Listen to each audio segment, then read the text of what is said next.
بارے دیگر صلوات پڑھیں۔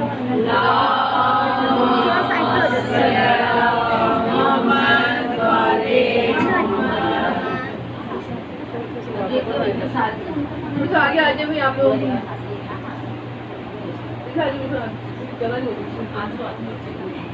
محمد والے محمد صلوات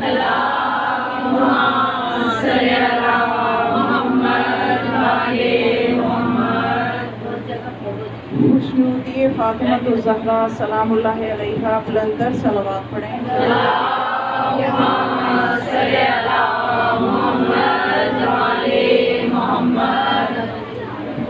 خوشنودی قائم آل محمد صلوات پڑھیں۔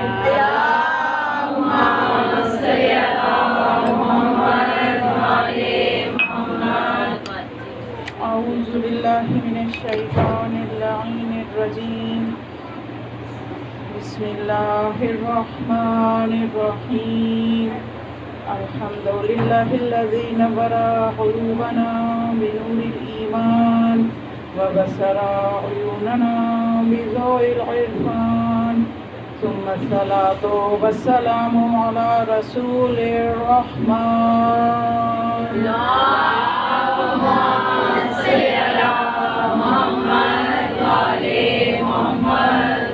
ثم الصلاة والسلام على قاضي دينه ومنفذ أحكامه ومروج الإيمان،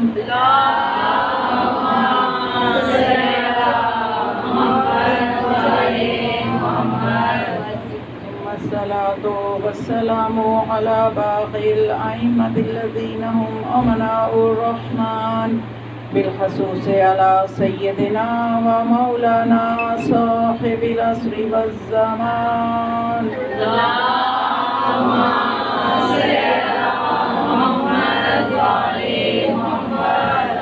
ولعنة الدائمة على أعدائهم أجمعين من يومنا هذا إلى يوم الدين۔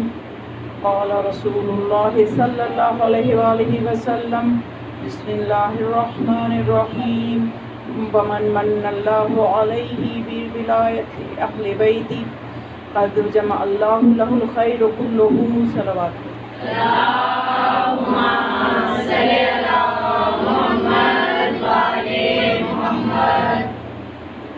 فرمان رسول مقبول صلی اللہ علیہ وآلہ وسلم کے مطابق کہ جس بندے کے اوپر اللہ نے احسان کرتے ہوئے ہماری ولایت اس کو عطا کر دی، میرے اہل بیت کی معرفت اس کو دے دی، تو اس کے اندر کل کا کل خیر جمع کر دیا۔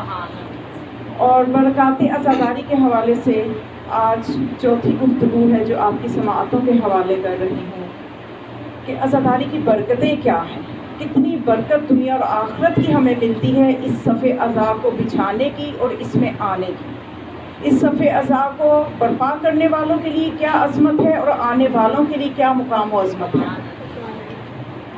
اب تک ہم اسی پہ گفتگو کرتے آئے، عزاداری کی معرفت پہ، اس کی عظمت پہ۔ آج اس کی کچھ اور برکات آپ کو میں بتانا چاہوں گی کہ عزاداری کی بہت سی برکتوں میں سے ایک برکت یہ بھی ہے جو ہمیں اس فرمان رسول خدا سے ملتی ہے کہ جس میں آپ صلی اللہ علیہ وآلہ وسلم یہ فرماتے ہیں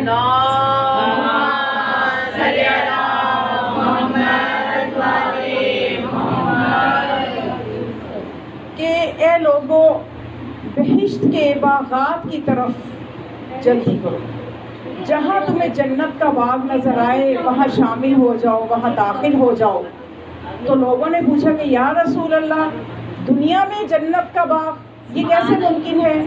وہ کون سے باغات ہیں جنت کے جو دنیا میں ہیں اور ہم وہاں داخل ہو جائیں؟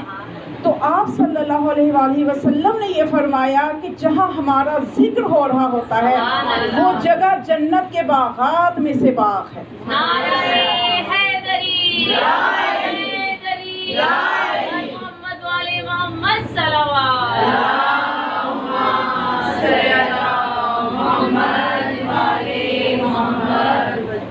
اور علامہ نوری، کیونکہ برکات عزاداری پہ بات ہو رہی ہے نا، کہ ہمیں اس کی برکتیں پتہ چلیں. جب تک کسی چیز کی عظمت اور معرفت نہ ہو تو انسان اتنی دلچسپی نہیں لیتا, اتنا جوش و جذبہ نہیں دکھاتا, اس کے لیے اتنا فکر مند نہیں ہوتا. تو یہ فکر پیدا کرنے کے لیے ضروری ہے کہ ہم اس عظمت کی معرفت حاصل کریں جو معصومین کے ذریعے سے, جو خدا کے ذریعے سے, قرآن کے وسیلے سے ہم تک پہنچی. تو علامہ نوری فرماتے ہیں کہ یہ جو فرش عزا ہے, مجلس کے لیے جو فرش بچھتا ہے, اس پہ کوئی آ نہیں سکتا جب تک کہ اس کے آنے پہ جناب سیدہ کے دستخط نہ ہو. بیوی کے دستخط ہوتے ہیں تو وہ آتا ہے. عظمت جناب فاطمہ زہرا سلام اللہ علیہا بلند صلوات.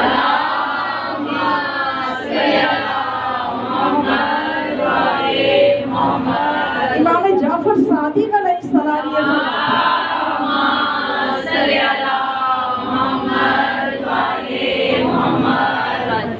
شیخ امالی صدوق, شیخ امالی صدوق میں یہ روایت موجود ہے کہ امام یہ فرماتے ہیں کہ شیخ امالی مفید, معذرت چاہوں گی کتاب کا حوالہ غلط نہ ہو جائے, شیخ امالی مفید میں یہ روایت موجود ہے کہ امام فرماتے ہیں کہ یہ جو بات میں آپ کو بتانے لگی ہوں, یہ امام فرماتے ہیں کہ اس کو سونے کے حروف سے لکھ لو. امام کے الفاظ ہیں, یعنی راوی سے ہی کہتے ہیں کہ یہ جو میں تمہیں بات کرنے لگا ہوں اس کو تم سونے کے پانی سے لکھ لو, سونے سے لکھ لو. کیا بات امام بتائی پھر امام نے فرمایا کہ جو بات سونے سے لکھنے والی ہے وہ یہ ہے کہ جو ہمارے غم میں مغموم ہوتا ہے اس کا سانس لینا تسبیح کا ثواب ہے. یعنی اس وقت آپ جنت کے باغ میں بیٹھی ہوئی ہیں اور آپ جو سانسیں لے رہی ہیں وہ تسبیح کا ثواب رکھتی ہیں. اس سے زیادہ عظمت اور کہاں ملے گی, اس سے زیادہ اطمینان اور کس مجلس میں جا کے ملے گا. یہ ذکر حسین کی برکت ہے. ایک منزل اور آپ کو آگے لے کے جاؤں. روایات میں ہمارے پاس مستند روایات موجود ہیں, اور یہ جو روایت میں بیان کرنے لگی ہوں اہل سنت کی کتب میں بھی موجود ہے کہ صریحاً رسول خدا نے بارہا یہ فرمایا کہ مولا کائنات امیر المؤمنین علی بن ابی طالب کے فضائل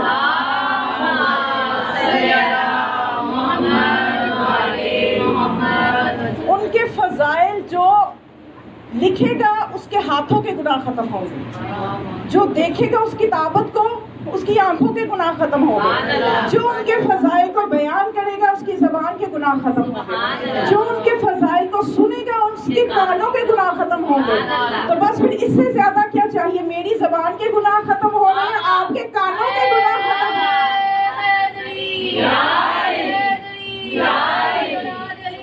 بلند سے بلند تر صلوات.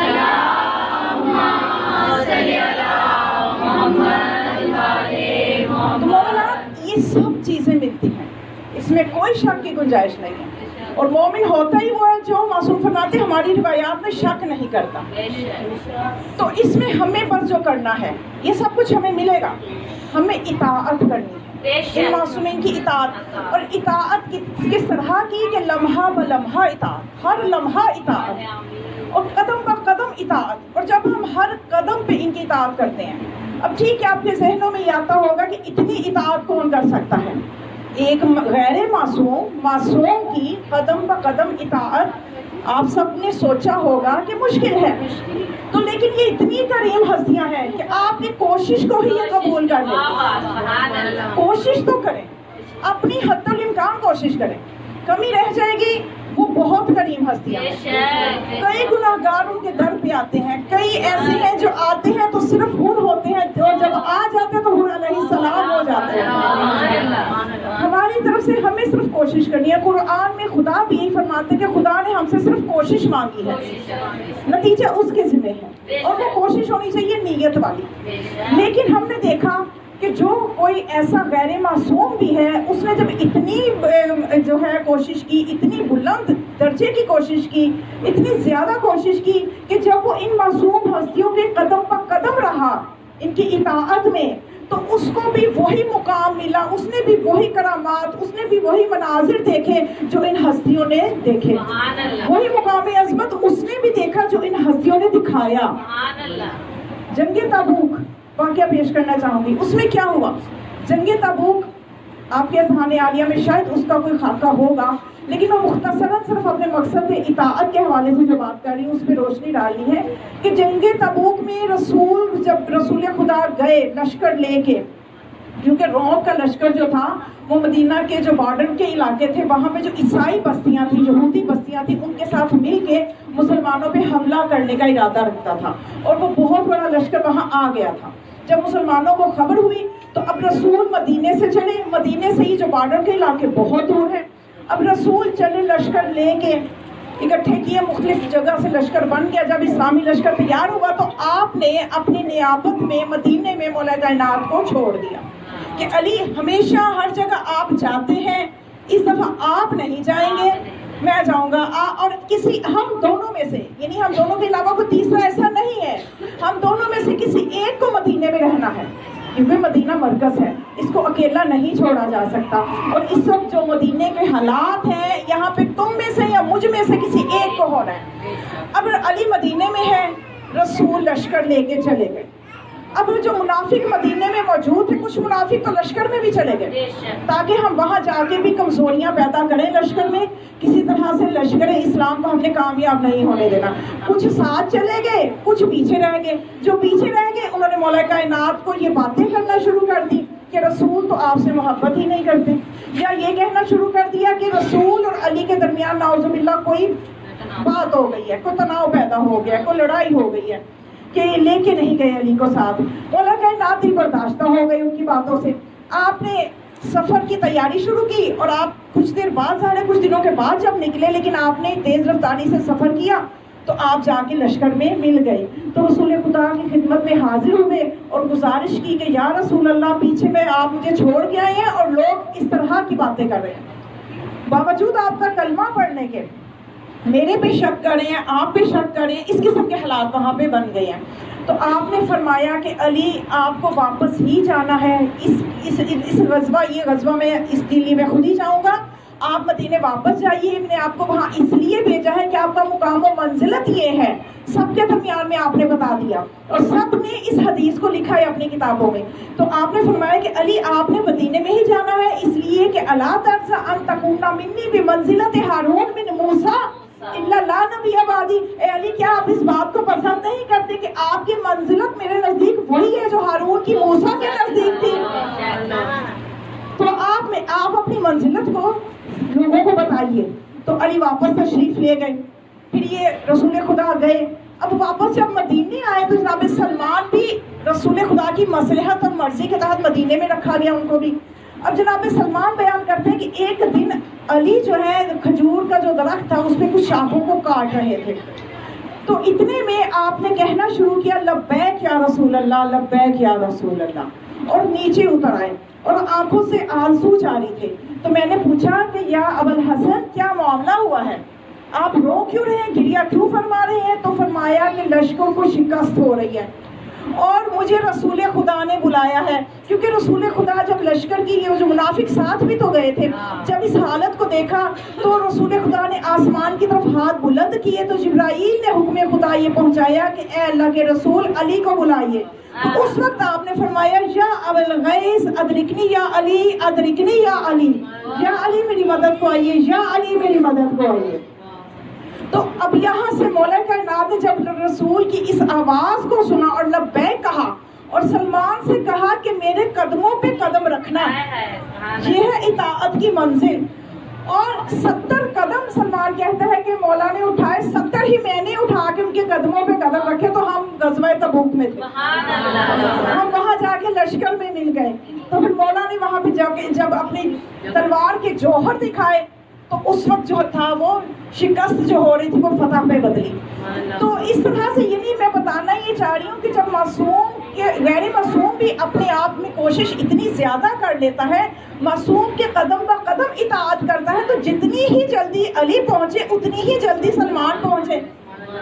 تو آج ہم بھی اگر سمجھ لیں اس چیز کو کہ ہم نے اپنے زمانے کے امام کی اطاعت کرنی ہے۔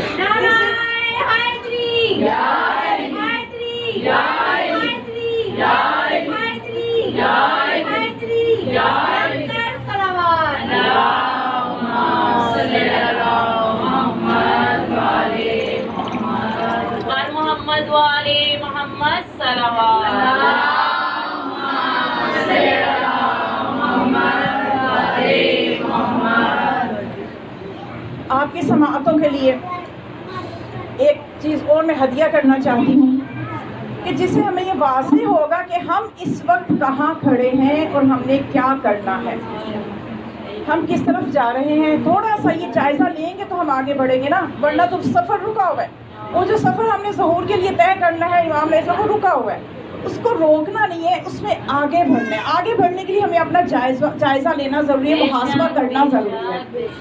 آیت الکرسی جو ہم پڑھتے ہیں اس کے بہت فضائل، وہ تو آپ کو کتابوں میں بھی مل جائیں گے، لیکن جس چیز کو میں ہدیہ کرنا چاہتی ہوں آپ کی سماعتوں کے لیے وہ یہ ہے کہ آیت الکرسی میں پڑھا جاتا ہے کہ اللہ ولی الذین آمنوا یخرجہم من الظلمات الی النور والذین کفروا اولیاءہم الطاغوت یخرجونہم من النور الی الظلمات اولئک اصحاب النار هم فیہا خالدون، کہ اللہ مومنین کا ولی ہے اور وہ کیا کرتا ہے کہ وہ مومنین کو ظلمت سے نور کی طرف لے کر آتا ہے، اور جو کافر ہے ان کا ولی طاغوت ہے، وہ کیا کرتا ہے ان کو نور سے ظلمت کی طرف لے کر آتا ہے۔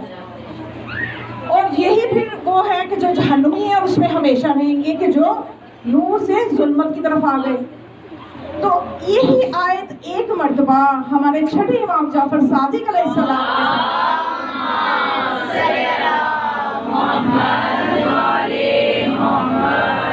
ان کے سامنے پڑھی گئی تو امام نے پوچھا کہ مجھے یہ بتا اے شخص، تو نے جو یہ آیت پڑھی ہے اس میں بتا کہ اللہ ولی ہے مومنوں کا، اور مومن کون سی ظلمت میں ہے کہ اللہ انہیں نور کی طرف لائے، اور جو کافر ہے اللہ ولی اور والذین کفروا اولیاءہم الطاغوت، اور جو لوگ کافر ہیں ان کا ولی طاغوت ہے۔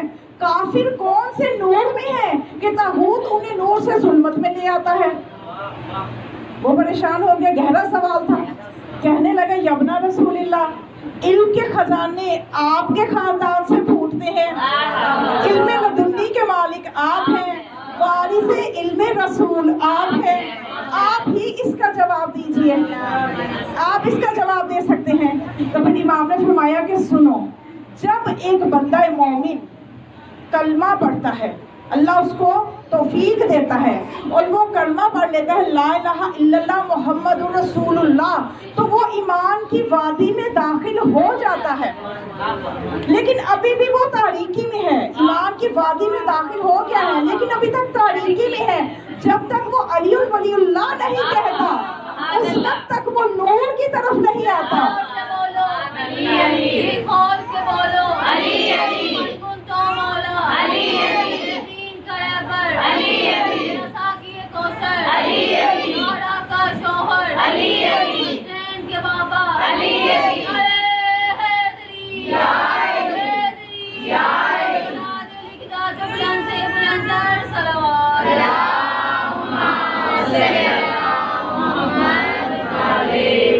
یہ ولایت کا نور وہ چیز ہے کہ ابھی کلمہ پڑھ کے بھی وہ تاریکی میں ہے، جب تک وہ خود قدم نہیں رکھے گا ولایت میں اللہ کی توفیق سے اس وقت تک وہ تاریکی میں ہی ہے۔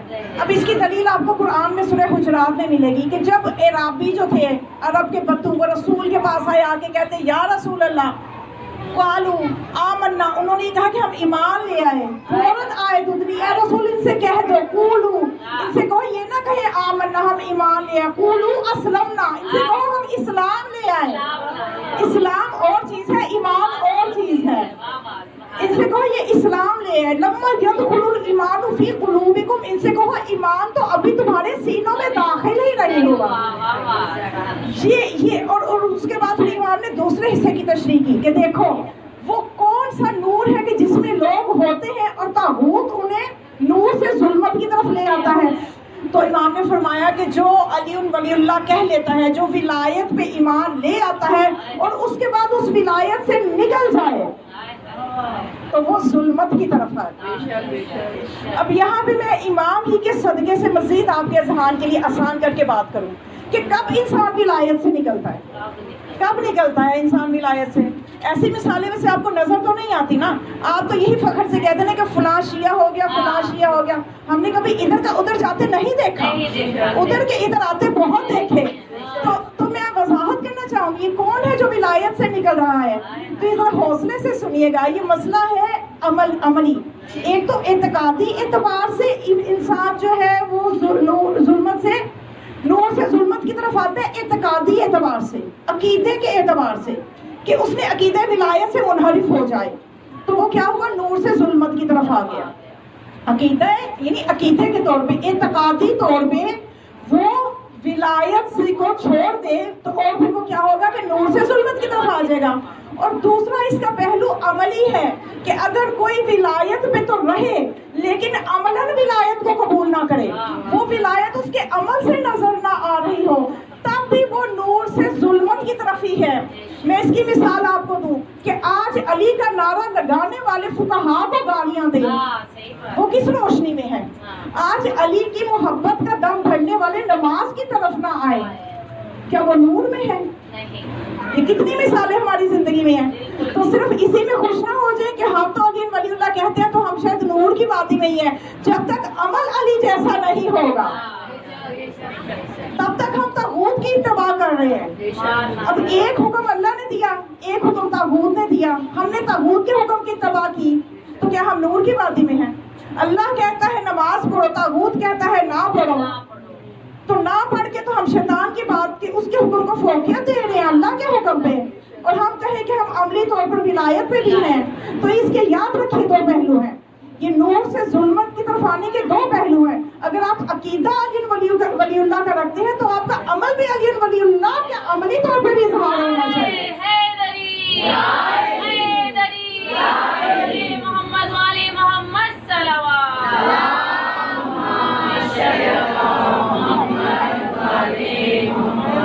یہ وہ نقطہ ہے جو میں آپ کی سماعتوں کے حوالے کرنا چاہتی تھی. بس مومنات ان کے نزدیک تبھی ہوا جا سکتا ہے. اہل بیت سے توسل کریں، ان کے اوپر یقین رکھیں. بڑے بڑے گناہ گار، میں کہتی ہوں ہم اللہ کا شکر ہے ایسے گناہوں میں ملوث نہیں ہیں، لیکن جو ہمارے اندر توفیقات کی کمزوریاں ہیں، جو بھی کمزوریاں ہیں، ہم نے اسی در سے ہماری کمزوریاں دور ہوں گی. ہم نے اس در سے وابستہ رہنا ہے. کیونکہ جب ہم عقیدہ ولایت کی بات کرتے ہیں، اس کے اوپر خوب نعرے بھی لگاتے ہیں، اس میں ہمیں پھر ذمہ داری یہ بن جاتی ہے کہ وہ عقیدہ ہمارے عقیدے میں بھی ہو، ہمارے عمل میں بھی ہو. ایسا نہ ہو کہ روز قیامت جا کے نقشہ کچھ اس قسم کا ہو کہ ان ہستیوں کے سامنے جب پیش ہوں، فرض کریں مولا حسین علیہ السلام، ایسا ہی ہونا ہے نا ان ہستیوں کے سامنے پیش ہونے، تو مولا پوچھے بھائی نمازیں کہاں ہیں، اور آپ یہ کہیں میرا تو عزاداری سے ہی وقت نہیں نکلتا تھا، نماز کہاں پڑھتا، میں کیسے نماز پڑھتی، میرے پاس تو عزاداری مجلسوں کی اتنی مصروفیت تھی. تو مولا فرمائیں گے، پوچھیں گے نا کہ کیا میں نے وہ سر کٹوایا کس لیے تھا، کس کو بچانے کے لیے؟ تم نے اس مقصد کو بھلا دیا اور کربلا کو صرف ایک قتل گاہ ہی بنا کے رکھا، اس کو درسگاہ بھی بنانا ہے. تو اسی طرح سے مولا پوچھے اچھا بھی خبز کا ہے تمہارے یہ جو اعمال مجھے دیے گئے ہیں اس میں خبز بھی نظر نہیں آ رہا، تو آپ کہیں کہ جی میرا جو پیسہ تھا میں عزاداری پہ لگا دیتی تھی. تو مولا فرمائیں گے خبز تو واجب تھا. اب وہ کرے گا کیا؟ بار بار دیکھے گا جنت کی طرف کہ کب یہ سوال جو ختم ہو تو میں جنت میں چلا جاؤں. تو مولا کہیں گے کہ دیکھو جنت میں تم چلے جاؤ، اس کی فکر نہ کرو، پہلے یہ تھوڑا سا معاملات تو حل کر کے جاؤ کہ خبز نظر نہیں آ رہا، نمازیں نظر نہیں آ رہی، روزے نظر نہیں آ رہے. روزے کیوں نہیں رکھے؟ گرمی بہت ہوتی تھی، سردیوں میں سردی بہت ہوتی تھی. یہ سب چیزیں معاشرتی طور پہ دیکھا جائے، اخلاق کی اعتبار سے وہ کوئی چیز نظر نہیں آ رہی. تو پھر مولا تو یہ کہیں گے نا کہ ساری عمر یزید کی فیکٹری میں کام کر کے معاوضہ حسین سے لینے آ گئے ہو، ساری عمر یزید کی مان کے. یزید چاہتا تھا نا نماز نہ پڑھی جائے، قرآن نہ پڑھا جائے، عبادات نہ کی جائے، توحید کو نہ سمجھا جائے. وہ تو کہتا تھا یہ سب کچھ بھی نہیں ہے، کوئی حقیقت نہیں ہے. تو ساری عمر اس کی مان کے زندگی اس کے مطابق گزاری، معاوضہ حسین سے لینے آ گئے ہو. تو ان چیزوں سے بچنا ہے. ہم نے اپنے آپ کو وہی بات کہ ہم نے کوشش کرنی ہے. خدا ہمیں ایسی معرفت والی عزاداری کرنے کی توفیق دے کہ جس سے ہمارے امام راضی ہو جائے، جناب سیدہ راضی ہو جائے. صلوات پڑھیں بی بی کی خوشبو.